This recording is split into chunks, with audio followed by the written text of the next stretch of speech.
on the WNBA's CBA negotiations. Breanna Stewart, Vice President of the WNBA Players Association, said Thursday that the league and players union will not agree to another collective bargaining agreement extension at Friday's deadline, meaning both parties would instead. Here's where the owner's strategy becomes clear and, frankly, ruthless. They aren't locking anyone out. They aren't issuing ultimatums. They're sitting back calmly, publicly signaling that they're open to negotiations whenever the players are ready. On the surface, it looks reasonable, cooperative even, but strategically it's devastating. Meanwhile, the players' union is holding on to strike authorization like it's a nuclear deterrent. The idea is simple. If things go too far, they can shut everything down. The problem is timing. A strike only has power when there's something to interrupt. Right now, the season is over. There are no games being played. No arenas full of fans. Caitlin Clark is rehabbing. Viewership always dips in the offseason. Threatening not to play games that aren't scheduled isn't leverage, it's symbolism. The owners understand optics far better than the union seems to at this moment. If ownership initiated a lockout, the public narrative would flip instantly. Social media would flood with emotional posts from players about being shut out by wealthy executives. Sponsors would feel pressure. Media sympathy would lean toward labor. So the owners simply don't do it. Instead, they let the players sit with the consequences of inaction. Negotiations stall. League operations freeze. And from the outside, it starts to look like the union is the side preventing progress. That's not accidental. That's strategic patience. This approach forces the players into an uncomfortable position. If nothing moves forward, fans don't blame invisible owners sitting quietly behind closed doors. They blame the situation, and eventually, the side that appears to be escalating tension. Strike talk during a dead period doesn't scare ownership. It just exhausts goodwill. The brilliance from ownership's perspective is that they've avoided becoming villains. They haven't slammed the door. They've simply stopped pushing it open. And that shifts pressure entirely onto the players' side. Every day without a deal becomes another day where the union has to explain why nothing is happening. In negotiations, perception matters as much as numbers. Right now, owners look patient. Players look restless. And in a league still fighting for mainstream stability, that imbalance is dangerous. What does this status quo period mean, and what are the implications for the 2026 season?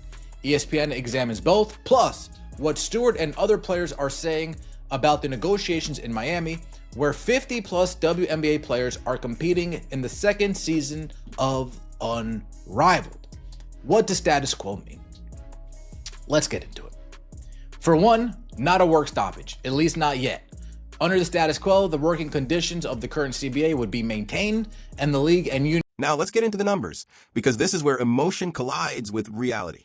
The league's most recent proposal, delivered in early December, offered players approximately 70% of net revenue. That distinction matters. According to sources familiar with the deal, that figure translates to less than 15% of total league revenue, which is exactly where player frustration explodes. But the offer wasn't just percentages on a spreadsheet. It came with structural changes that would fundamentally reshape player compensation. The salary cap would jump from $1.5 million to $5 million. Maximum individual salaries would reach $1.3 million before revenue sharing even begins. With the proposed revenue sharing mechanism factored in, top players could earn close to $2 million annually, while average salaries could rise to nearly $780,000 over the life of the deal. To put that into perspective, the current maximum salary sits around $240,000. This proposal represents a fourfold increase for elite players. That's not cosmetic growth. That's a seismic shift. But the union rejected it. Not negotiated around it, rejected it. Their counterproposal, submitted 2 weeks ago, reportedly didn't differ significantly from demands ownership had already dismissed. And that's why the league hasn't responded. From their perspective, there's nothing new to discuss.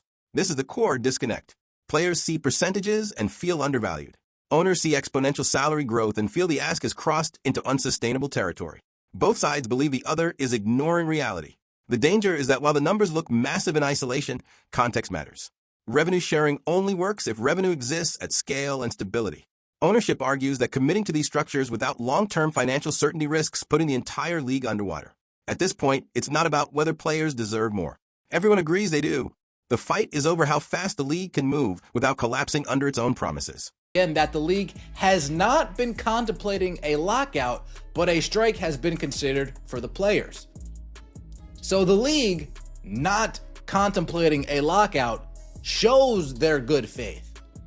The players saying, you know what, we're going to strike, shows the bad faith of the players. I think this is a good move for the owners, actually. They can kick their feet up, look good, and if the players want to strike, it's just... One of the most unexpected battlegrounds in these negotiations has nothing to do with television deals or salary caps. It's housing and transportation. Under the current CBA, teams provide housing and vehicles for players during the season. Ownership now wants to eliminate those benefits, arguing that dramatically higher salaries make them unnecessary. On paper, that logic seems clean. Quadruple salaries and let players manage their own living arrangements. But in practice, it's far messier. Players aren't full-year residents in these cities. The WNBA season lasts a few months. Most landlords don't offer 4-month leases. That means players would be forced into year-long commitments for homes they only occupy briefly. Trades complicate things even further. A player could sign a lease in one city and be traded halfway through the season, leaving them financially stuck. Cars present similar problems, especially in markets where public transportation isn't reliable. Breanna Stewart articulated this clearly, arguing that housing benefits aren't a luxury. They're a logistical necessity. One player told ESPN that keeping housing could open the door for compromise elsewhere, including extending the season and playing more games. That's a significant shift in tone. A longer season benefits ownership through ticket sales, advertising, and merchandise. But it also increases wear and tear on players, many of whom already play overseas in the offseason to supplement income. The question becomes whether higher salaries can offset the physical and mental toll. This is one of the few areas where genuine middle ground may exist. But it requires both sides to stop framing the issue as money versus perks and start treating it as infrastructure. Crazy demands. The longer both sides go without a deal, the greater the likelihood that the league will need to conduct a condensed offseason where a 2-team expansion draft, free agency, and the college draft all must occur within a few weeks or months. Last season, by contrast, an expansion draft was held in early December. Free agency took place from January 11th to February 1st, and the college draft was April 14th. Wow. Expansion draft early December, so we would have already had the expansion draft by now. Free agency is about to kick off Monday. January 9th quietly passed, and with it went any illusion that a deal was close. No agreement, no extension, just silence and uncertainty. Officially, the WNBA has entered what's being labeled a status quo period. But that phrase hides how dangerous this moment actually is. In reality, both sides now hold the most extreme weapons available under labor law. Players can strike, owners can lock them out, and neither option ends well for a league that was supposed to be building momentum, not freezing in place. What makes this situation even more alarming is how much of the league calendar has already collapsed. The expansion draft that was scheduled for early December never happened. Free agency, which should have started earlier this week, remains completely frozen. Teams can't plan. Players can't sign. Front offices are operating in limbo. Even the college draft set for April now feels like a question mark instead of a certainty. At this point, the WNBA isn't moving forward, it's suspended in midair. And all of this is happening not because of a scandal, not because of financial collapse, but because ownership and the players' union cannot agree on how to divide the revenue. That's it. A professional sports league with national TV deals, corporate sponsors, and global visibility has effectively hit pause because two sides are locked in a standoff over money distribution. This is the most fragile phase any league can enter. Momentum dies quickly when fans stop hearing about games, signings, and storylines. The longer this stalemate drags on, the harder it becomes to restart public interest. Casual fans move on. Media coverage shifts elsewhere. The league's growth doesn't just slow, it actively reverses. What's especially concerning is that this isn't an off-season lull by design. It's forced paralysis. Players don't know if they'll be playing or if they'll be playing at all. Teams can't build rosters. Coaches can't plan systems. Sponsors can't forecast exposure. Every delayed decision creates another ripple of instability. The WNBA isn't negotiating from a position of abundance right now. It's negotiating while standing on a narrow ledge. And every day, without progress, increases the risk that someone slips, not just a player or an owner, but the league itself. That is a huge thing.